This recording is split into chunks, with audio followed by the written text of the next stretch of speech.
Okay, last video, and in this one, I'd really just like to stress what an absolute blast this car is to drive.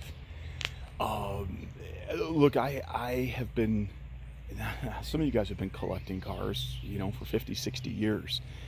I'm in my 40s, and I started buying and selling cars when I was 15, and I swore off restored cars a number of years ago and started buying just survivors.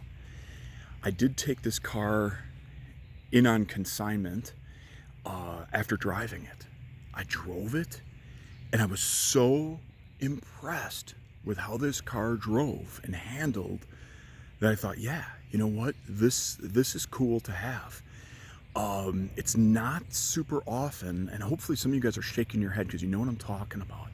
It's not super often that a restored car rides really smoothly, has no rattles, little things like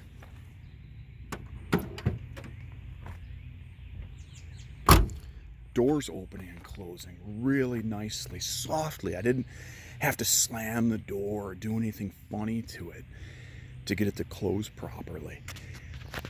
This car loves to be driven. It doesn't run hot. All of the driving videos that you've seen have been in 90-degree plus weather. It's been so sticky and steamy out here in Wisconsin.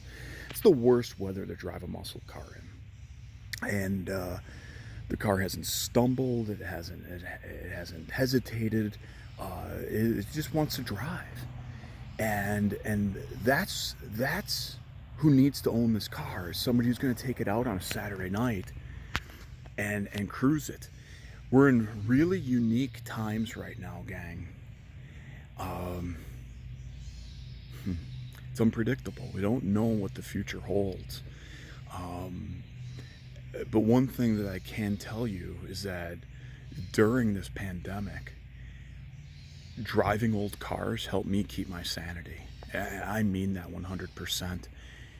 There were days I really just thought, man, I can't handle this anymore. And I'd hop in one of the old cars and live out in the driftless area here in Wisconsin, where the glaciers didn't smooth out all the landscapes. So there's surrounded by tons of beauty and bluffs out here in this part of the state.